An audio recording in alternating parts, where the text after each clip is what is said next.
coming and welcome to Quistory's panel, Fighting for Our Survival, recognizing Fresno's HIV and AIDS activism from 1981 to now.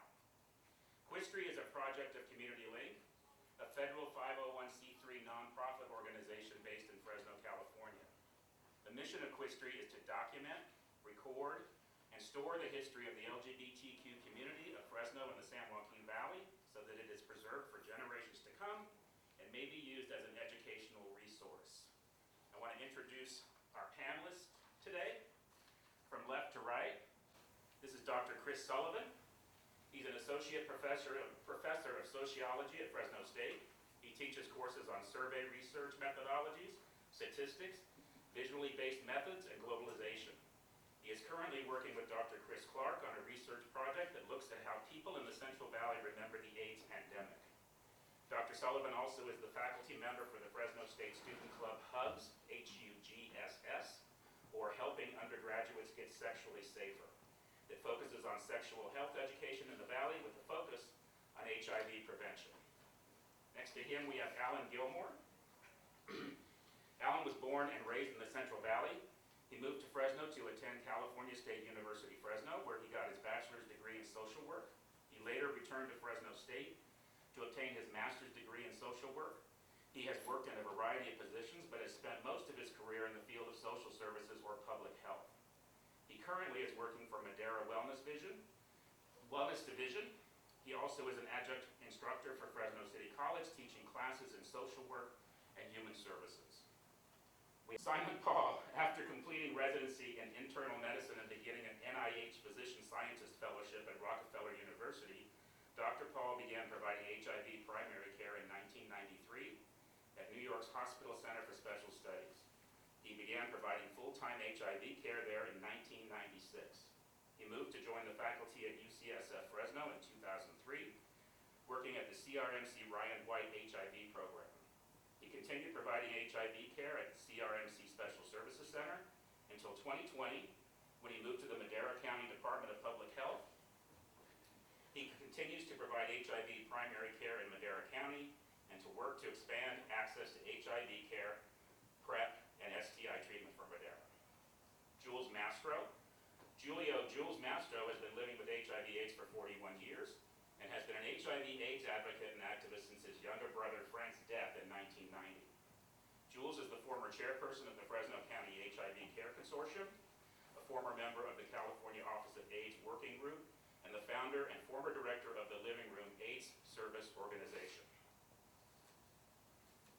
We have Jena Adams. She is a supervising communicable disease specialist in the Community Health Division at the Fresno County Department of Public Health. Jena currently oversees all aspects of HIV prevention and surveillance, AIDS drug assistance program, and STD prevention programs.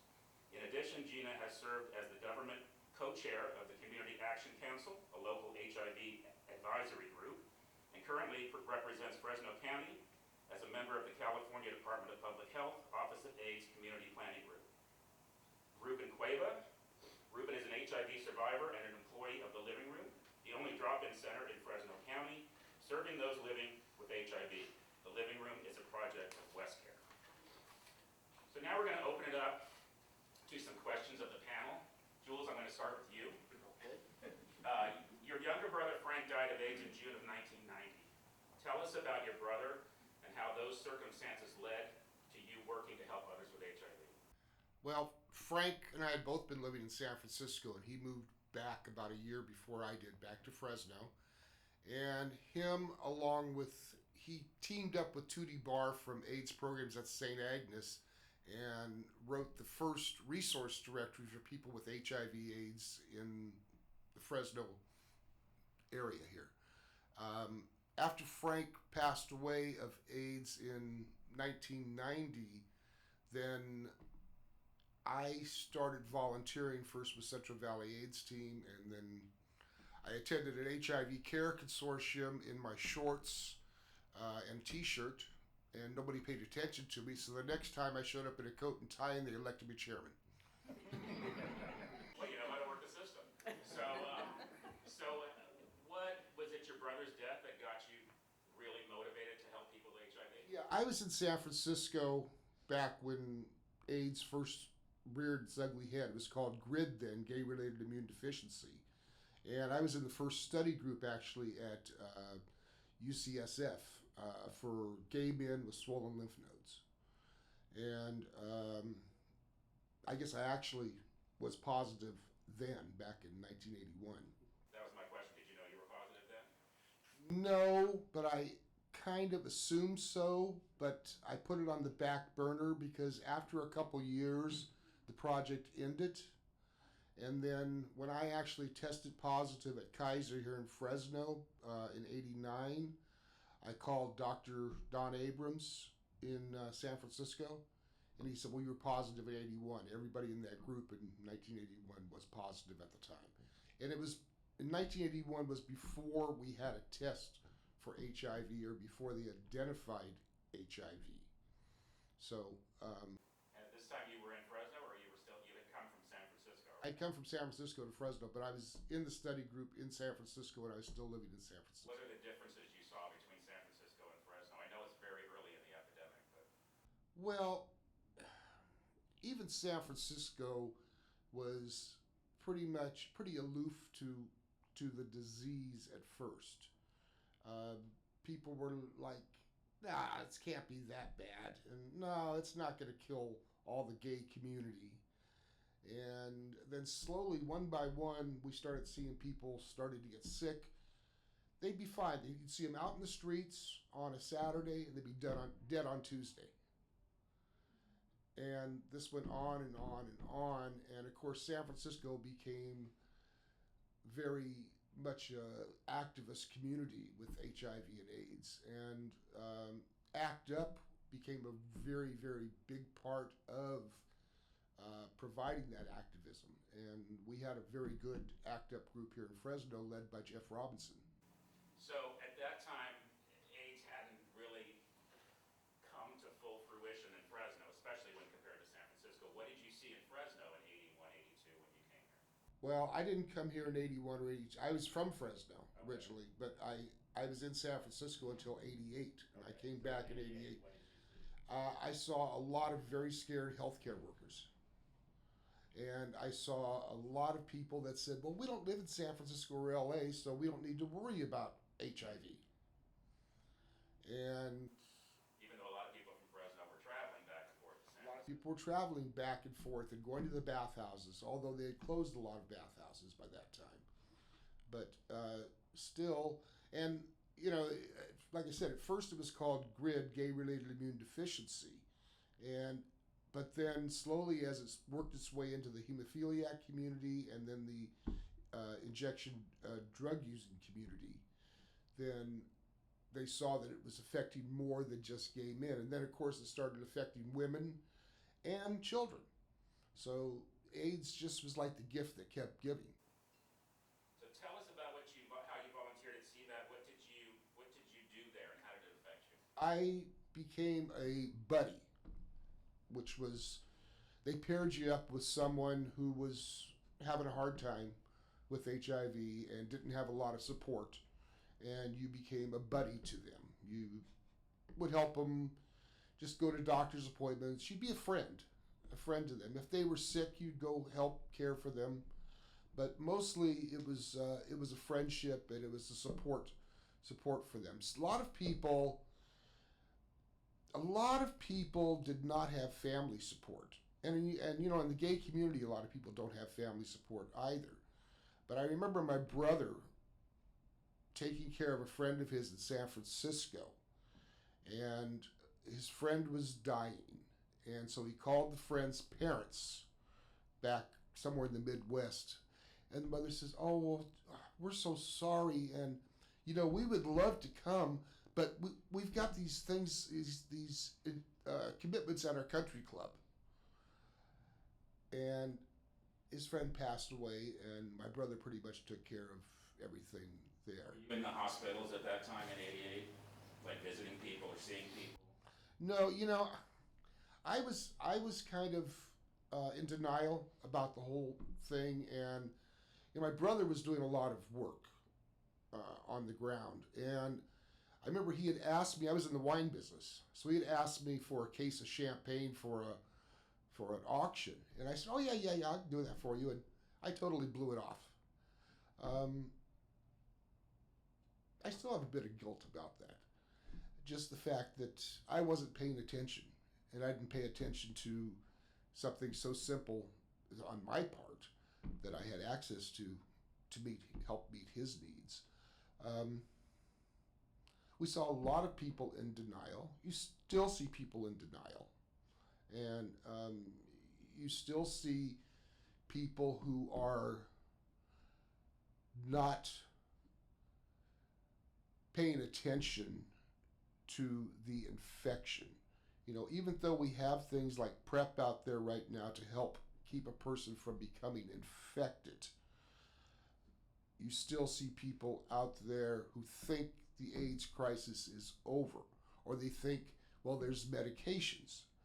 As I said, I've been HIV positive for at least 41 years. And people say, well, why are you still alive? That's because I have a commitment.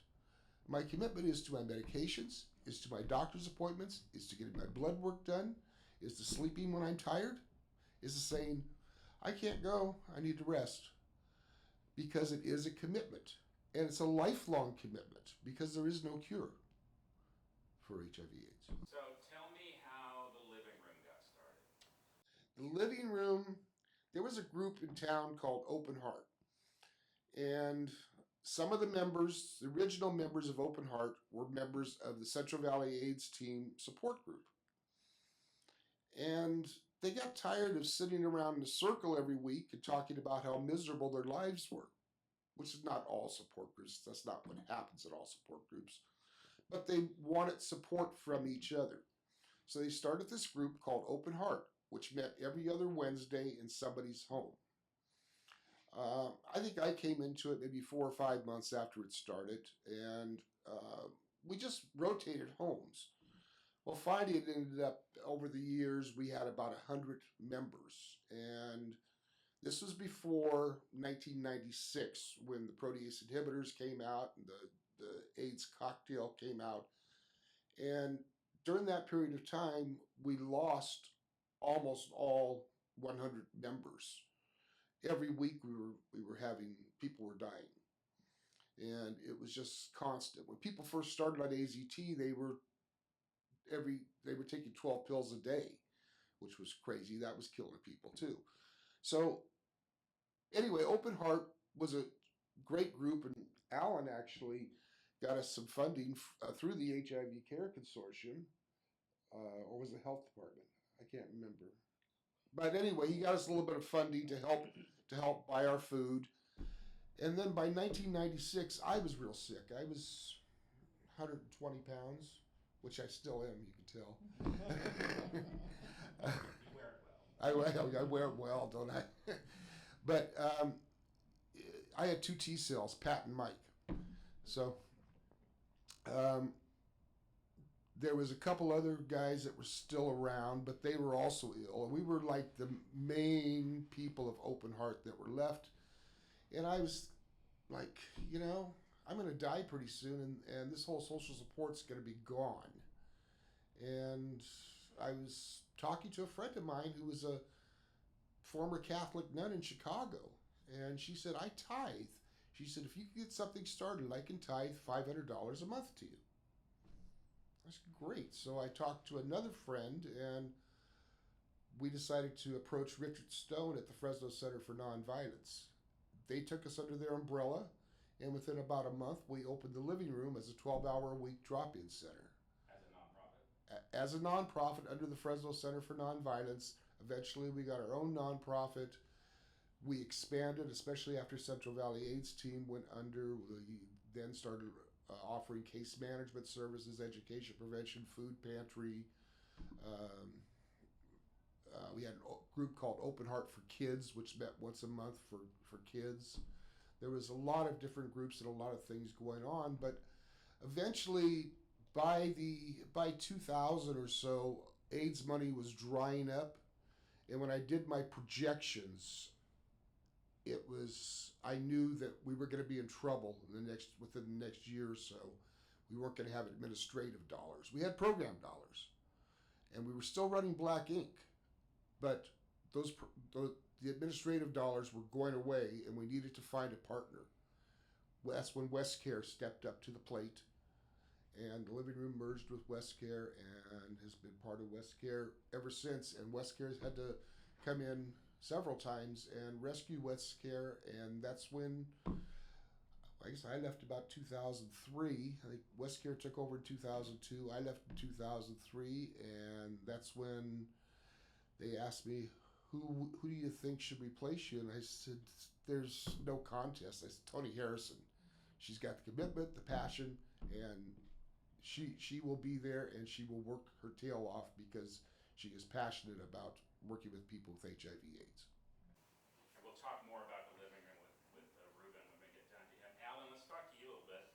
You started as a CBAT and the Central Valley AIDS team volunteer. Tell us why and what Fresno was like for you at that time with the HIV crisis going on. So my partner and I were heavily involved in the court at that particular time. So we were starting to see, friends getting sick there. We were traveling out of town to other events and other functions, and we'd be there 1 month and then go back 2 months later, and we would learn that, somebody wasn't around anymore. And so it started to really strike home that this was something that was going to be impacting our community pretty significantly. So I was a fresh out of school social worker and wanted to go out and make the world a better place. And I thought the best thing to do in terms of what was affecting my community was to volunteer with the Central Valley AIDS team. So, and I think a lot of us, kind of started there, and that's where we kind of began to create our activism. And what shocked you most about when you stepped into that world and were seeing everything going on in Fresno firsthand? It's a lot like what Jules was talking about. We were starting to hear horror stories about how people were being treated in the hospital. We, again, heard stories about people who did not have family support. We even heard stories about people where members of the gay community were worried about even being in the same room with them, or they were losing friends in that particular way. And you have to kind of remember that at that point in time, in terms of Fresno, to be gay was not to necessarily walk through the Tower District holding hands with your partner. It still was really very much that you were really only gay when you were out in the bars on Saturday night. There wasn't a community center necessarily, so it was easy to be a relatively closeted person.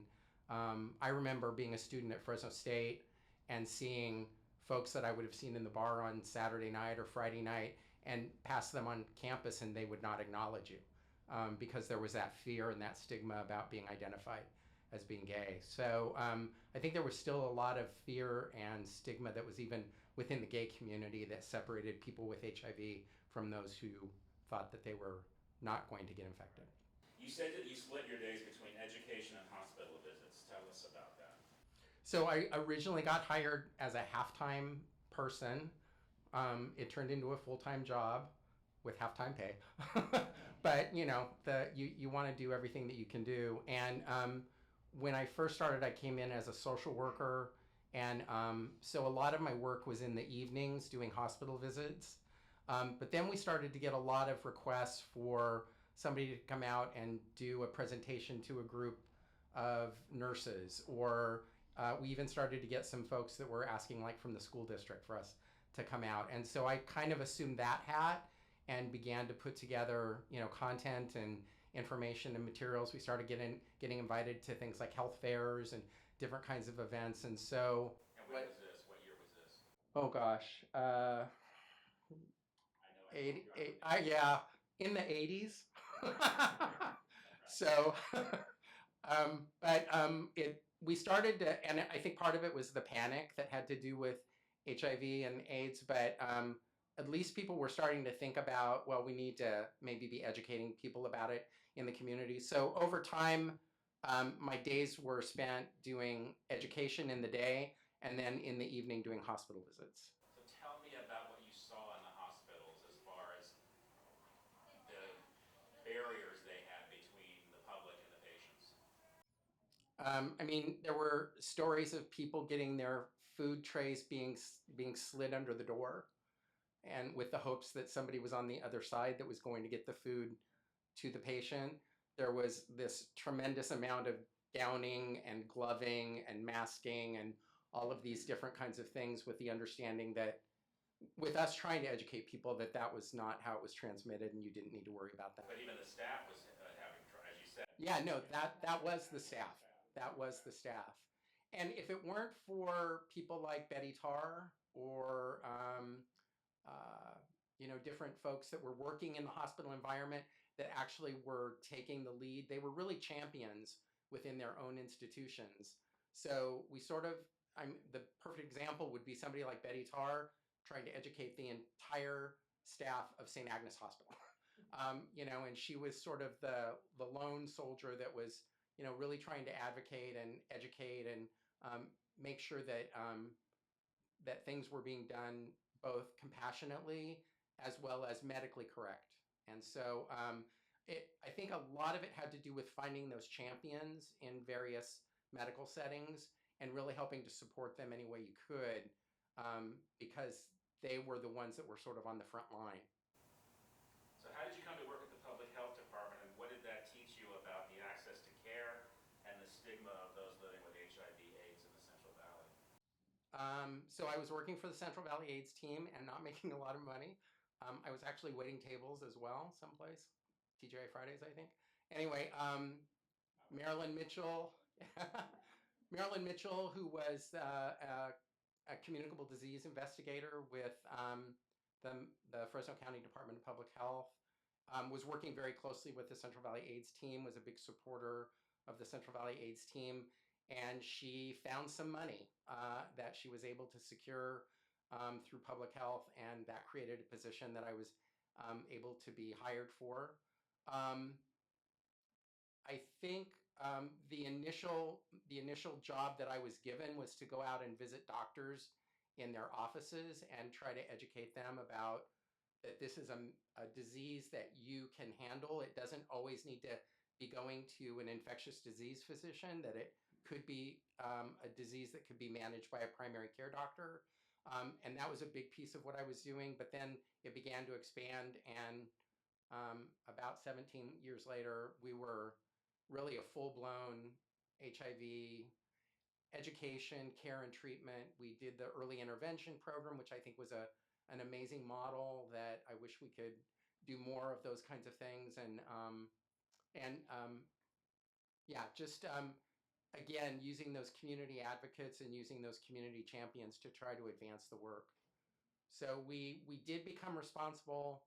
The Public Health Department became the one that became responsible for managing the funds in a lot of cases, and that was always an interesting experience in terms of having to be both an advocate but also the person who was watching the dollars.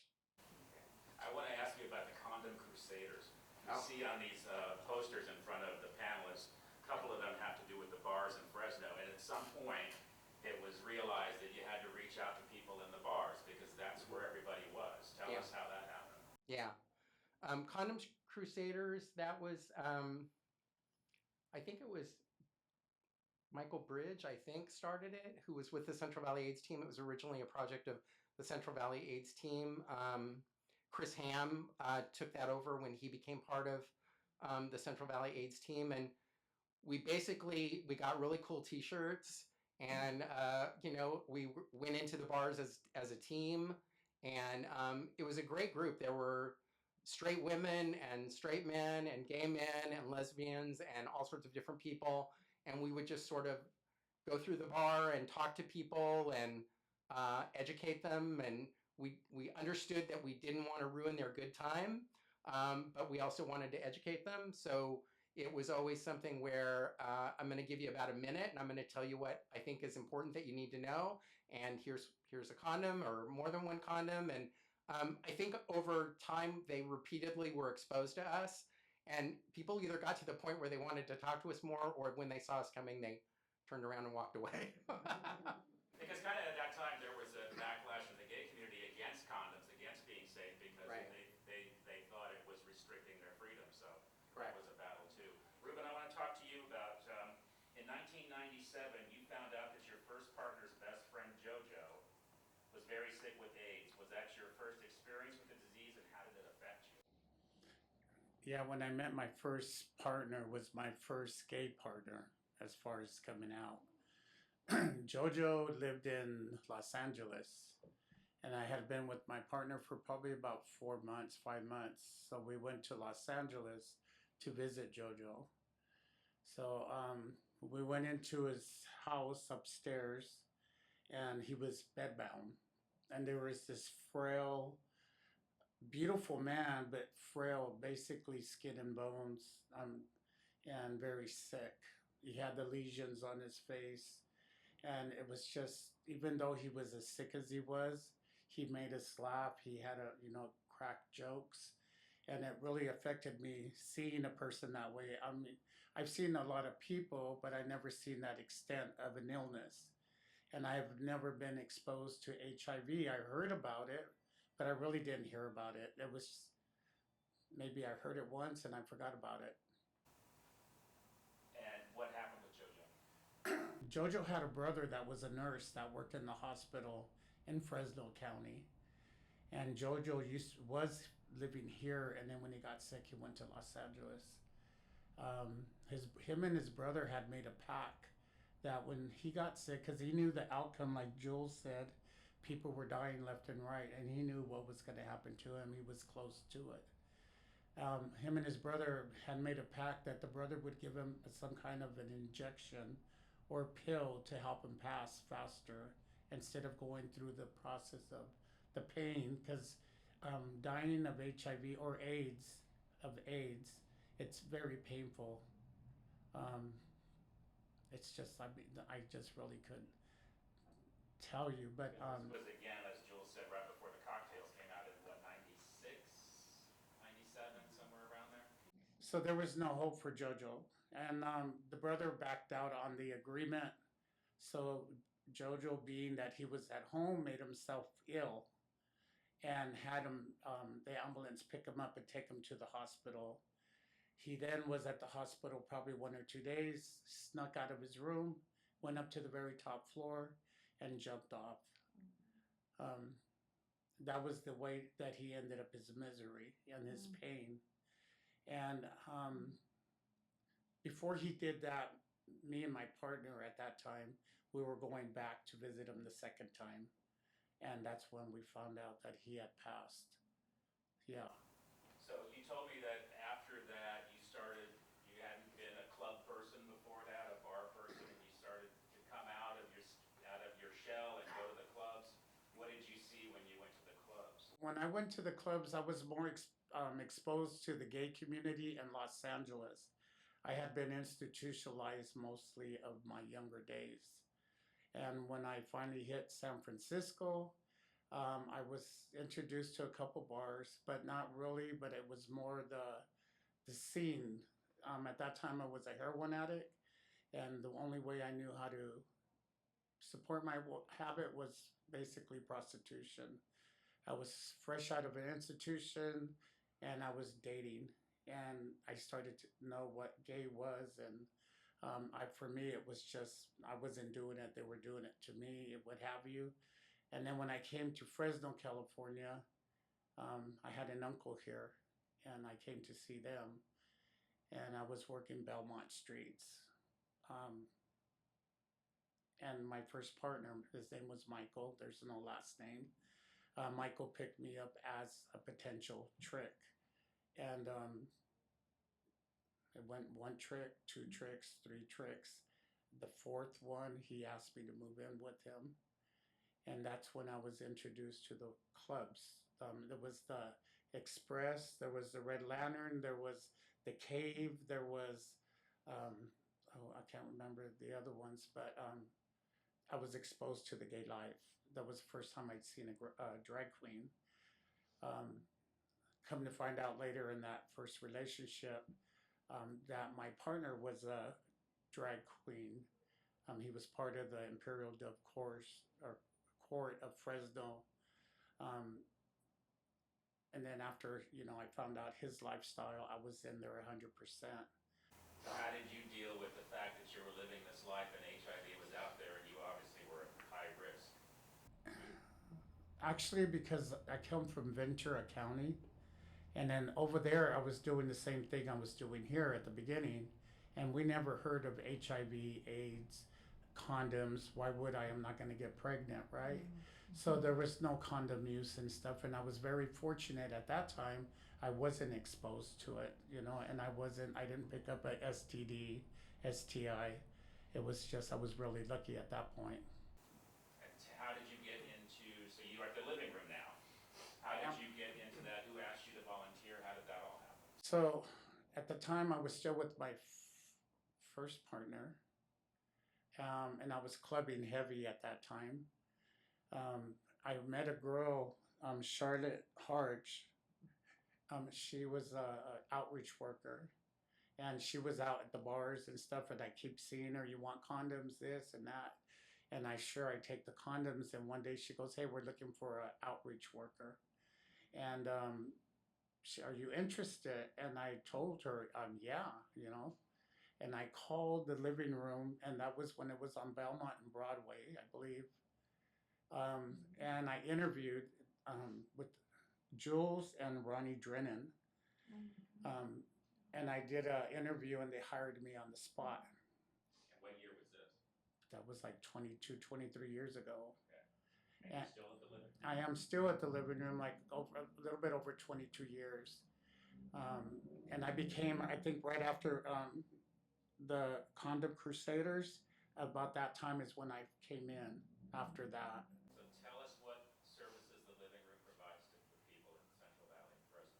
So we are the only drop-in center in San Joaquin Valley.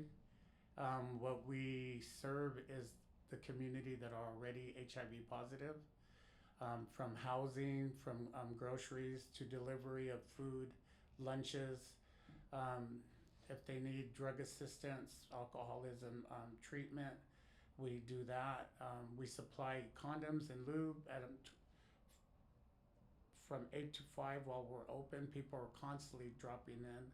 A lot of SIW, sex industry workers, were like in the Tower District, the Tower Rats, Belmont. Even people when we used to be on Belmont are still coming to us and picking up supplies. Where's your new location? Our new location is 1330 East Olive Avenue on the corner of San Pablo and Olive. It's support groups. Oh yeah. But we're the only buildings with all the gay flags out in the flying. We're the ones that fly our colors, right? And then also on Tuesdays we do support groups LGBTQ, and first we do lunch at 12 to 1, and then from 1:30 to 2:30 we do LGBTQ. It's an open meeting to anybody in the public. Anybody here, you're welcome to come and visit. On Thursdays we do lunch again from 12 to 1 o'clock, and then from 1 to 2 we do a support group for people living with HIV/AIDS, and those are people that have been infected for long term and a lot of newly diagnosed people. A place where they can go and voice what they're feeling, and a lot of them don't have anybody to talk to, so we do talk about whatever they want to. So those of us that were around in the early days of the pandemic, we remember what it was like, how shunned people were.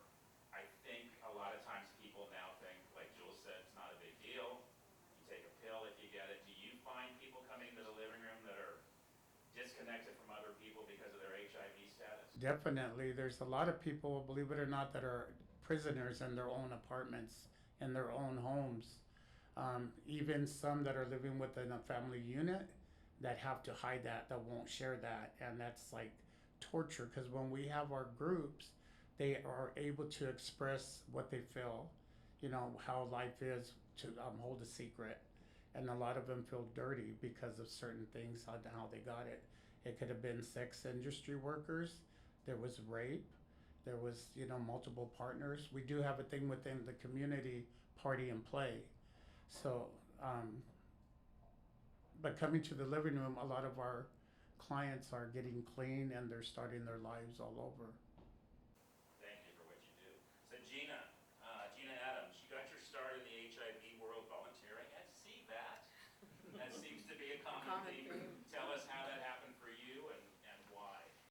So I lost my cousin to AIDS in '84, and he died at Highland Hospital in Oakland, California. So when I came home, I had already heard about um, the Central Valley AIDS team.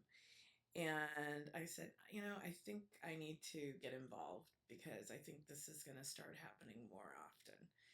So I reached out to Central Valley AIDS team, met Earlene Kidder, who was the volunteer buddy coordinator, and she sits you down and she asks you a list of questions of your likes and dislikes and interests, um, and um, and then she pairs you with someone of similar interests. Um, and through Central Valley AIDS team, I met Alan and Jules. um, I was actually a student at Fresno State at the time, in '84 I was still at Fresno City, and then later Fresno State. And when I graduated from Fresno State, I called Alan, who was then at the health department, and I said, "Okay, I'm looking for a job." And so Alan hired me at the health department, and I started as an HIV test counselor. And you've been there for 28 years? Monday is my anniversary. Happy anniversary. Yeah. So you've always been connected to the gay community, lots of friends in the gay community. How did you deal with those early days in Fresno where it was hard for us to get care, people were dying every day? How did that affect you emotionally? When I left Fresno after high school, I moved to the Bay Area for about a year, and then I moved to Los Angeles. And it was in Los Angeles that I started hearing about GRID, and I met a group of older gay men, and one of them worked at a doctor's office, and so he was telling us what they were seeing in the office, that because most of their clientele were gay men, and they were sick. And so I was learning about it through this population, and this was '83, early '84. I moved back to Fresno, and just within a couple of weeks of being back in Fresno, we received the phone call about my cousin. And 2 weeks later, he was dead. And then I started seeing, running into friends that I went to high school with, or that were members of Open Heart, that were I would run into them at Central Valley AIDS team. I would run into them at bars. And you have to remember that, at that time, you didn't know people who had HIV. You knew people who had AIDS, and they were sick. And so, and like Jules said earlier, you could see someone, and unfortunately, I was scheduled to have lunch with a friend of mine, and we had made the appointment. We're going to get together next week for lunch. That very morning, I look in the newspaper, because back then, as a young person in my 20s, I was reading the obits every day and knowing someone. And my friend's name was there. I'm like, we were the one I was going to have lunch with. Yeah. So, I mean, to this day, I drive by churches and I'm like, oh yeah, I went to several funerals there. I went to a funeral there. Went to a funeral there. And that was my 20s. Something to deal with in your 20s, because I talk to a lot of people now who, I'm 60 now, and people who are having trouble dealing with death. And sometimes my husband and I will talk about it and say, we've had to face death since age 22 on a constant basis, so it builds up something in you over time. But I'm the same way. I can drive through town and go, there. Jena, I think you and Alan were both there, and so was I, at a funeral over at Stevenson Bean, where the father and the brother of a young man who passed away of AIDS were preachers, and they were talking about how he was burning in hell because he was gay. And that was the friend I was going to meet. And so, yes. And so I'm sitting in that chapel listening to this horrible stuff from his family, his brother and his father. And I, and I had heard stories about horrible families and how they come in to the home and that their son or lived with their partner, and they never went to that house before, but now they're going in there and they're taking what were his things, because At that time, gay couples they had no rights, right? And I did walk out of that chapel. That's the first and only time that I've had to walk out of a service, because it was just horrible. So tell us about working all these years at the Fresno County Department of Public Health, working with HIV/AIDS and STIs, and what have you learned, and where do you think the community is now in terms of these issues? To look at 28 years if you were to put it on a timeline, and just looking at the changes of technology. When I started working in '94, HIV tests, you had that horrible 2-week wait to come back for your test result.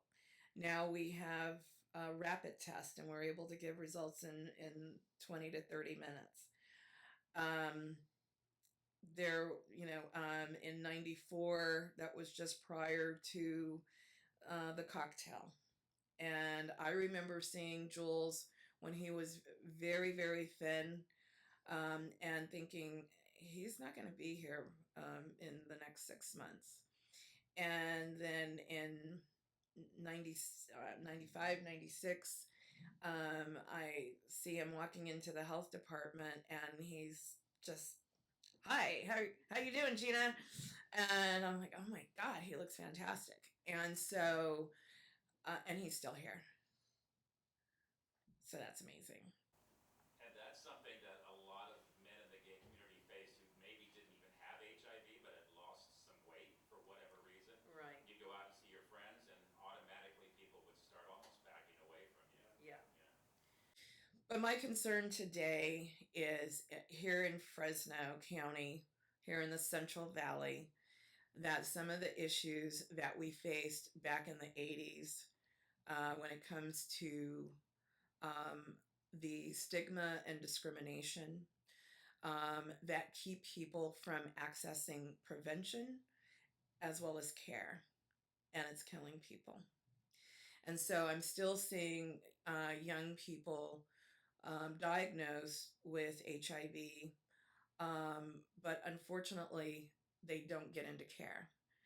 That's why they don't do that.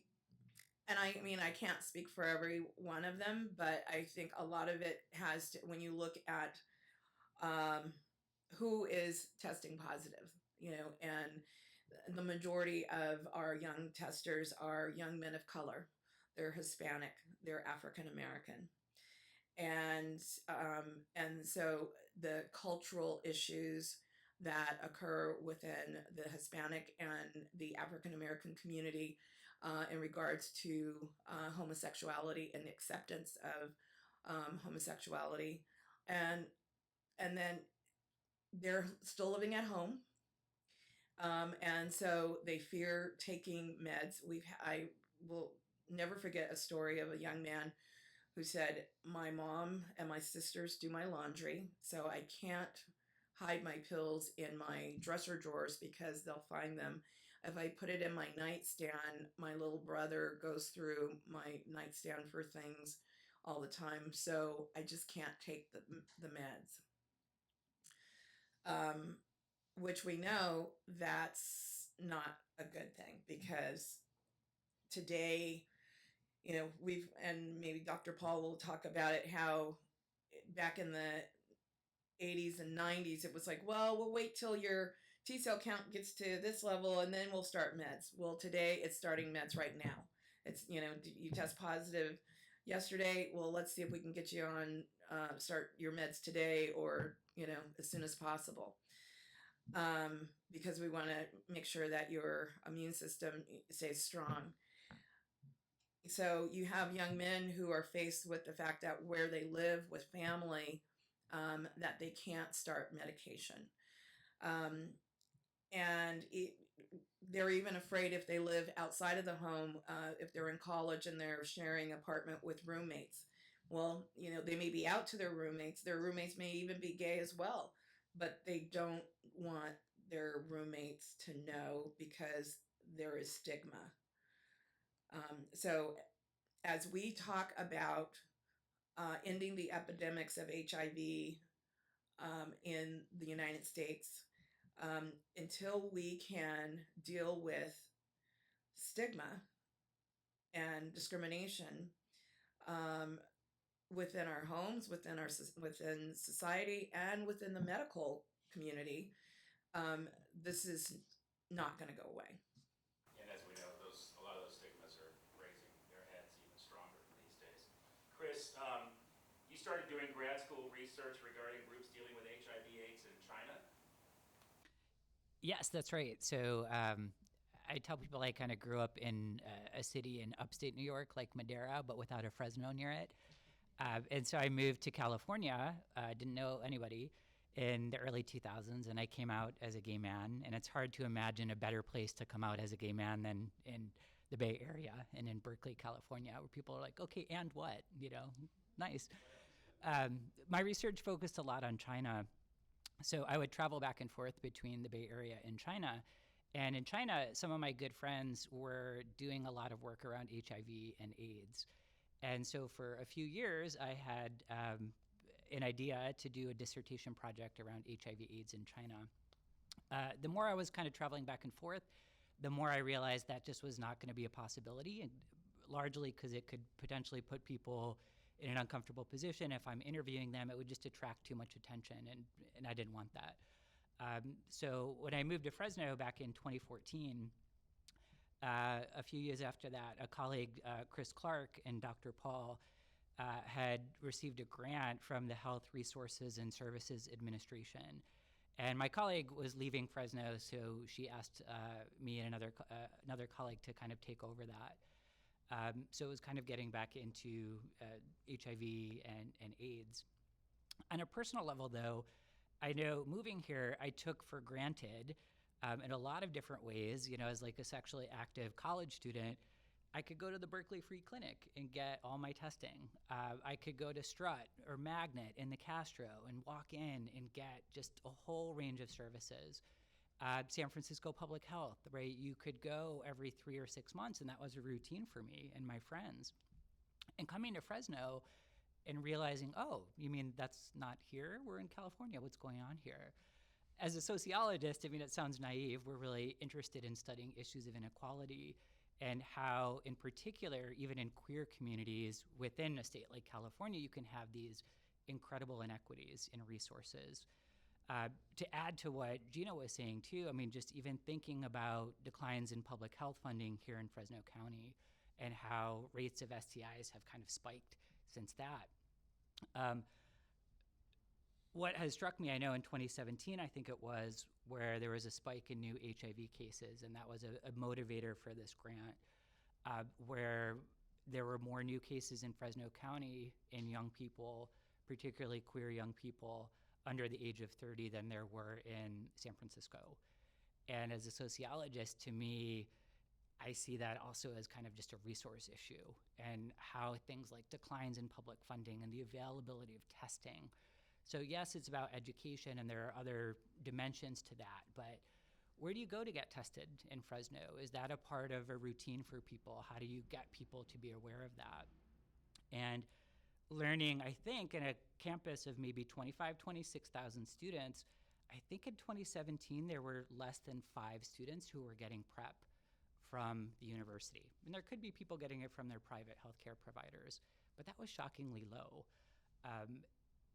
So as part of this grant, and part of the work we were doing was to just raise awareness at the student level about HIV, about other sexually transmitted infections, other health issues related to sex, and yeah, just working at that at the campus level. What was the HUGS group? So yes, very privileged to be, great acronym, helping undergraduates get sexually safer. We were formed in conjunction with this grant where we would host HIV testing events 1 or 2 times a semester on campus. We would host workshops on PrEP. We would hold panels for World AIDS Day, reflecting on the history of HIV and AIDS here in the Valley. So just trying to get students aware. And what was really striking to me, I remember the very first time we brought, I think, one of the vans from UCSF and public health to campus was like, gosh, are people going to like flip out? You know, are people going to come after us? Or are they going to say like, why are you here? And I didn't know what to expect. And I was really kind of blown away that it was almost uniformly positive. And even people who weren't able to do that were like, wow, this is really cool that you're doing this.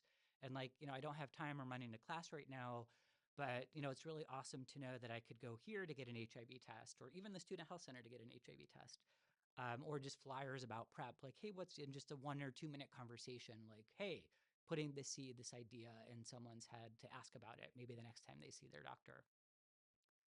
So yeah, HUGS has been doing some really cool work on campus to raise awareness. Getting back to the rising cases in 2017 that were higher than San Francisco, that was such a shock.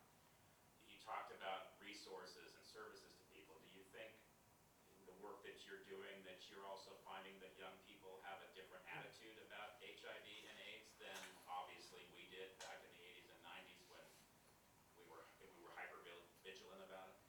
I think so. And one of my colleagues also did a lot of focus groups with students, just even about condom usage. And it was kind of shocking. Like, oh, well, if I did get HIV, I could just take a pill and I would kind of be fine.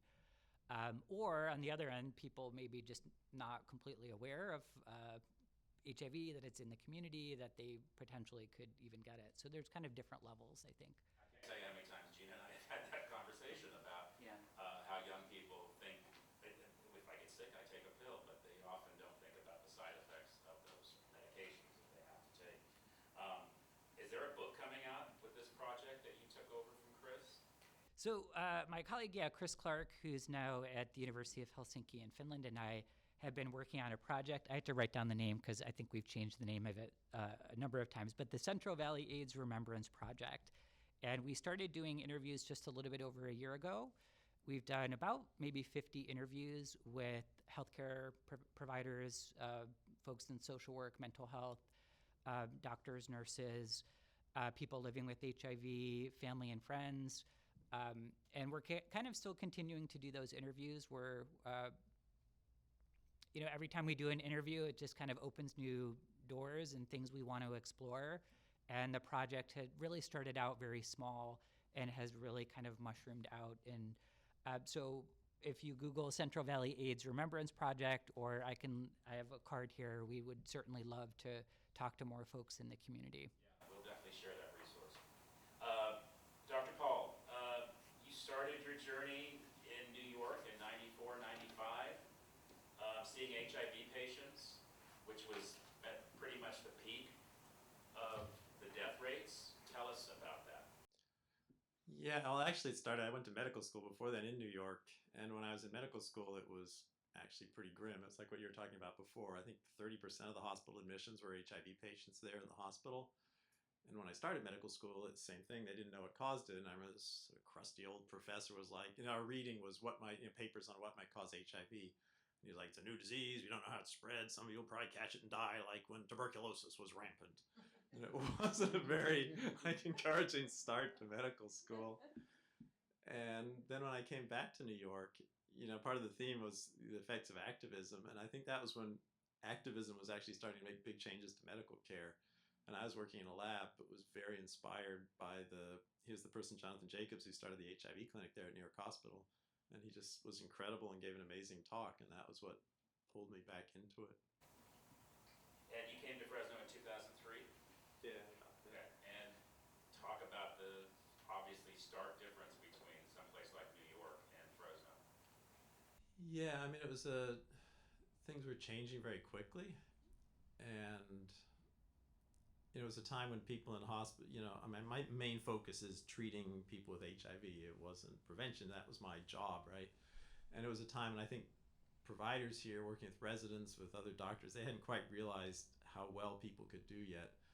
And so that was a lot of education. In some sense, it was fun. I mean, I remember resident after resident who would get somebody showing up in the hospital very, very ill, and they didn't think there was much hope. And then they'd come to an HIV rotation 6 months later, and the person would come walking down the hall looking great. And over again, they're like, I cannot believe that's the same person I saw in the hospital. So it was challenging because you had to get this idea across over and over again that these patients are going to do really well, but it was also rewarding because they did really well and people saw that. So, on another front,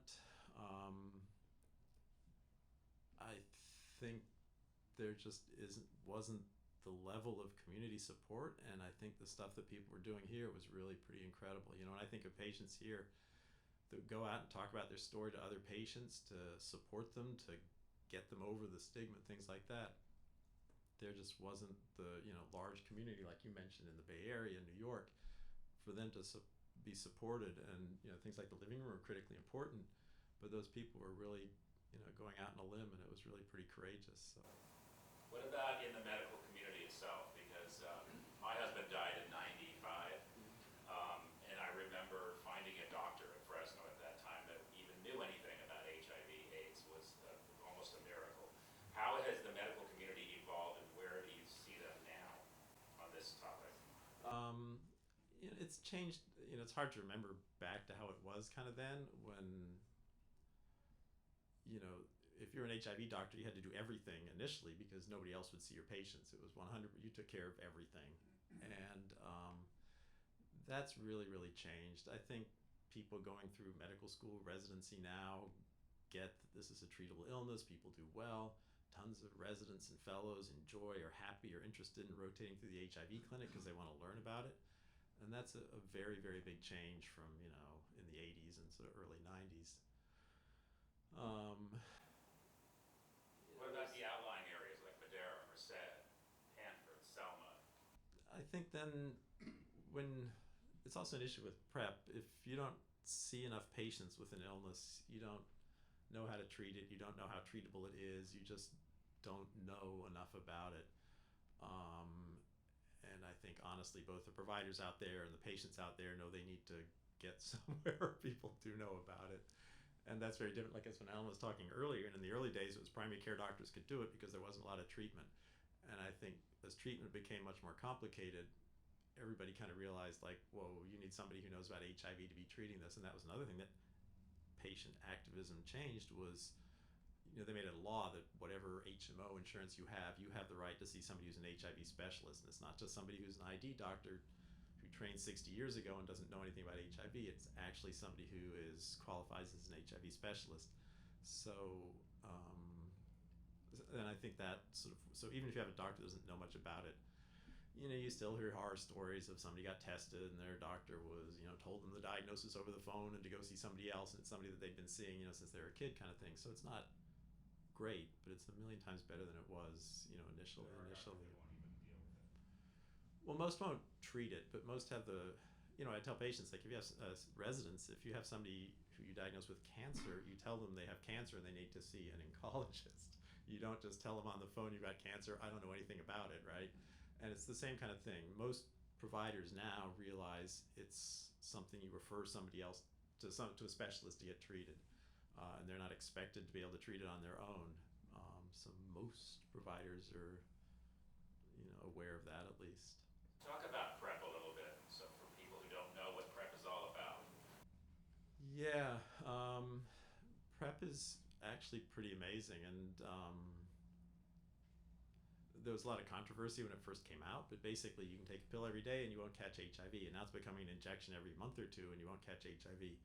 And it's the kind of thing that setting makes a huge difference, and that was why I was very interested in working with Fresno State, is because if you're in high school, taking PrEP is incredibly challenging. You're on your parents' insurance. Where are you going to put the medicine? It's next to impossible.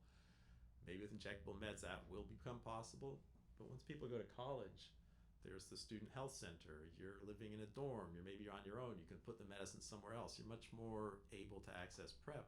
And what got us interested in that project is we didn't have just high school students. We had college students coming in newly diagnosed with HIV. And I was like, in this day and age, somebody should not go off to college and catch HIV. It's preventable. There's health services. And that was what was really the motivation behind the project. So let's open it up a little bit. Who has a question for anyone on the panel? Go ahead. Hi, my name is Alex Sanchez. I'm a program coordinator with Barrios Unidos and a sexual health educator. I was wondering what it was like then targeting the Hispanic and African American communities in comparison to what it's like now for advancing the health literacy surrounding HIV.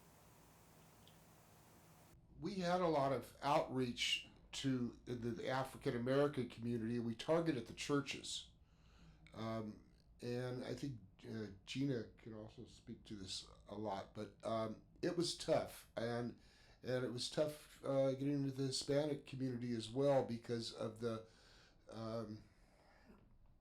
family, the values of the family, and people were fearful. And there was a whole thing as far as the Catholic Church went, too. So there was a lot of stuff. Do you want? Yeah, I can tell you more about my experience trying to get into African American churches. I was always faced with pastors asking me, what church did I belong to? Because they want to call the pastor of the church you belong to find out what kind of member is she? Is she a member in good standing? That kind of thing. And I would jokingly say, oh, I go to Bally's, because that was my gym that I went to on Sunday mornings. They closed, and look what happened. So it was challenging, but I did get into the churches, and I sometimes, it was great that some of the larger churches had a women's health program, and that was usually run by members that were nurses or somehow connected in the medical community, and so they would put on women's wellness Saturday events, and so and they would bring in speakers from various agencies to talk about a whole host of health issues affecting women. And I was able to, raise awareness on HIV in women and STDs. But I'll tell you, it was challenging. It was challenging sometimes. At one church, I'll tell you a negative and I'll end with a positive. So I was able to speak to the congregation on Sunday morning, and I gave a lot of statistics I thought were extremely important of what's happening in the African American community at a national level, state level, and local. And then provide information on the services that we provide here in Fresno and why it's so important for people to know their status. And then the pastor, as I was walking to my seat, said something, in a way to shame people. And I was like, I couldn't say anything or do anything but just sit and listen to it. And I was just really, saddened that he had to go that way. On a positive note, I was asked to go to a church for National Black AIDS Awareness Day in February.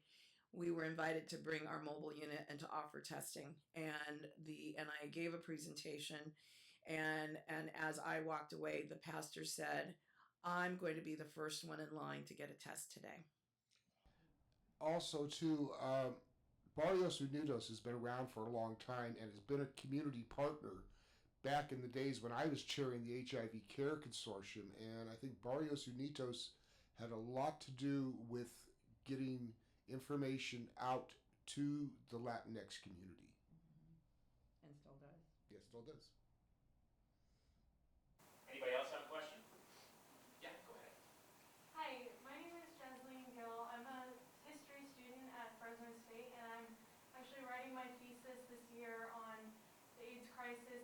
Fresno and kind of what it was like on campus at that time. And I think it was you, Jules, who mentioned ACT UP.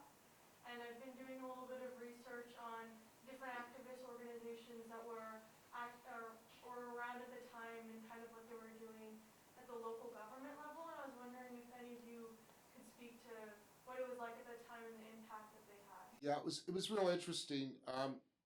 Fresno had a very active ACT UP group that was headed by the gay mayor of Fresno, Jeff Robinson, who we just lost last year, not to AIDS but to other medical problems. And although Jeff was a friend and someone that we knew, people like Alan and myself, who were very active in the HIV Care Consortium, could not be part of ACT UP. And there was a reason behind that. We were trying to get into the mainstream part of the community to bring AIDS services to people. So we had to maintain a certain level of professionalism there and could not be associated with like ACT UP. But if you remember, I don't know if you remember, you're probably too young to remember, but back in the days before the first medications were available, AZT for instance, it was ACT UP in the Bay Area and other places and stuff that got first access to medications for people with HIV/AIDS. And remember some of the drama that happened at Fresno State just in terms of gay organizations. That was the school where they burned their booth down on campus, so you can tell the kind of environment that people were operating within. So, Thank you. What do you all feel about, as I mentioned and Gina touched on, the atmosphere in the country right now, banning books, going against LGBTQ people again? Do you feel that's going to have an effect on HIV, AIDS, and disease in the community? Of course it will. AIDS is still looked at as a gay disease, which it's not. It affects the general population as well. Dr. Paul brought up things about treating people with HIV back when he was a resident and stuff. We had a situation here in Fresno where there was one private doctor treating people with HIV back in the early 90s. He was taken ill, his practice was closed, and there was about 60 patients who could not get their medications or the treatment. So I called, as a chairman of the HIV Care Consortium, I called the Fresno Moderator Medical Society, who said, well, there's nothing we can do. I said, okay, fine. So I called the California Medical Society, and they said, really? Well, we'll be sending doctors down there to Fresno and everything, and they gave a call to the Fresno Moderator Medical Society. All of a sudden, we had about 10 primary care physicians who were willing to treat people with HIV/AIDS. Anyone else? All right. Yeah, go ahead. So hi, my name is Shaw Ming, and I work at public health. And I have a question. So I'm hearing a lot of really, interesting backgrounds and why a lot of you are advocates for this. But I do want to know, some ideas from you about the day and age and the population now or the younger generation. What are some things that, you feel like we could maybe change up or do or advocate in a direction where, some of us that may not experience a loss, due to AIDS or anything, how could that make us more passionate about this subject? And, how could we expose, the generation now to the importance of why you're advocating for this?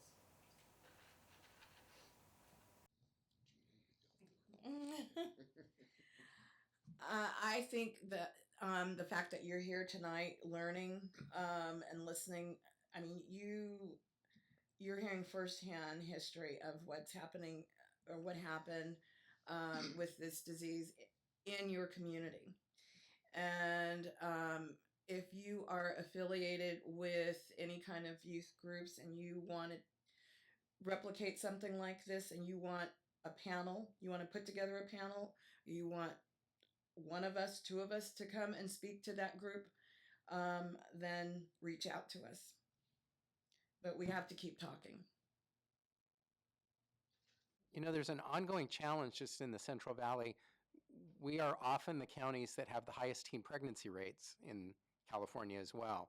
So that's a very strong indicator that we're not addressing the root cause of what's going on, and that as long as we continue to decide that reproductive health education is not a priority, that it shouldn't be taught in the schools, that you should be teaching abstinence-based sex education, all of that is contributing to a future for young people where we're going to see more HIV infection in the future. So I think advocating at a school district level about making sure that the reproductive health education that's happening there includes things like HIV and STDs and abstinence and birth control and condoms and all of that.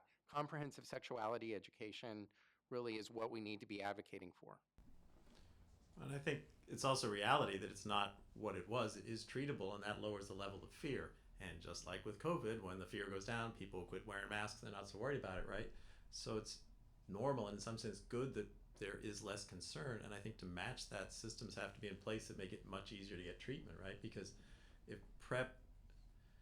if people are less concerned because it's more treatable, well, PrEP has to be much easier to access because there isn't this level of fear that's going to motivate somebody to, drive across the country to get PrEP, right? So if PrEP is here, the level of concern will get somebody to take it, but you can't get people to be more concerned than reality is, right? So you're not going to get people concerned like they were in the 80s with the same level of fear by telling them they should be afraid, because it's not the same as it was in the 80s.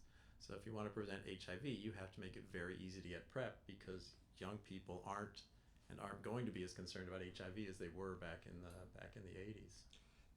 Another thing is, I think I may have said this in the beginning, but having been HIV positive for so many years, it's a commitment. It's a commitment to your medications. It's a commitment to your doctor's appointments. It's a commitment to your lab works. It's a commitment to yourself. It's a commitment to a life that you're going to have to be committed to for the rest of your life. And when people think, somebody said something about, someone said, well, you can just take a pill if you get infected. No, it's not that simple. You have to be committed to it. So doing the things like PrEP is real important, that people take these preventative measures to not get infected. Believe me, you do not want this disease. Dr. Paul, can you tell us the requirements for someone to be prescribed PrEP? Oh, it's pretty much if you want to be on it, you can be. The hard part is just finding a place to get it. Actually, pharmacists can now prescribe it. Not all do. So still in Fresno, it's hard to get. Yeah, in the whole Central Valley, there are very few people on PrEP compared to, if you estimated how many people should be on it, it's incredibly low. Anybody else? Yeah. My name is Courtney. This is my first time hearing about PrEP.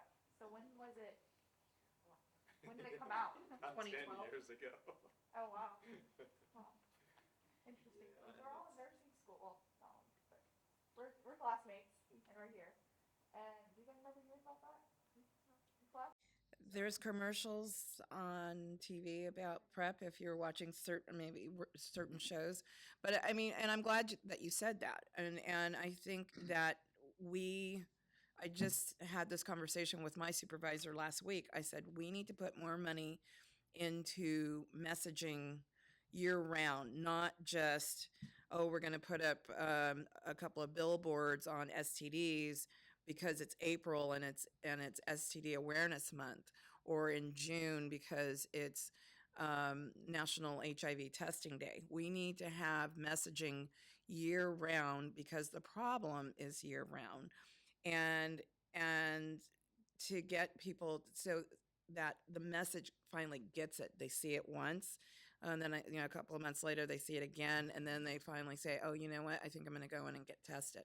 And those messages need to be about all of the issues that we're facing with health issues in Fresno. So it's the high STD rates. It's a HIV prevention message of PrEP, what PrEP is, and a link to get more information and a referral to a provider. but also for those that are HIV positive but may not be in care or may not have a suppressed viral load. We need to encourage them and empower them with a message of treatment is prevention, because none of that, we know those messages, but the community doesn't know those messages, and we need to get that out there. Anyone else? Okay, so before I thank the panel, I want to let everybody know, see the, what are these things called? QR codes that are taped to the front table here. If you are able to scan that and take a survey, we are able to do these panels for you because of grant money we receive. So we want this to keep going. Our next panel is Intersectional Pride and Queer Futures. It's Saturday, October 15th. It's a public panel with Hmong, Black, Latinx, and LGBTQ2+ community activists. And it's right here, Saturday, October 15th at 2 p.m. So having you guys take this survey helps us get funding in the future. Can we give a big round of applause to our panel?